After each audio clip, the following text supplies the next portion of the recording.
आजची संध्याकाळ काहीशी वेगळीच वाटली. दिवसभराचं काम झालं होतं, मन थोडं थकलं होतं आणि मग अचानक आकाशात ढग जमायला लागले. काही क्षणातच पावसाच्या सरी कोसळायला लागल्या. मग मी लगेच चहा करायला घेतला. साधा पण आपल्या घरचा चहा, मसाल्याचा, सुगंधी आणि एकदम सोज्वळ. आणि मग खिडकीत बसले. समोर झाडांवर टपटपणारे थेंब, गार वारा आणि पावसाचा तो खास गंध. असा खास क्षण खूप काही सांगून जातो.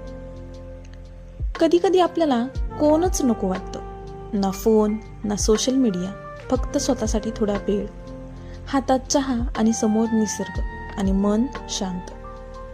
हे असे क्षण मला फार आवडतात. काही बोलायचं नसतं, काही ऐकायचं नसतं, फक्त अनुभवायचं असतं. तुम्ही असं कधी केलंय का? पावसात चहा घेत खिडकीत बसलाय का? जर नाही तर एकदा नक्की करून बघा. स्वतःचा स्वतःशी कसा संवाद करतो हे अनुभवायला मिळतं. पावसातली संध्याकाळ आणि चहा, मनाला सावरणारा क्षण तुमच्यासोबत शेअर करावासा वाटला म्हणून केला. कसा वाटला कमेंट्समध्ये नक्की सांगा. Thank you so much. बाय.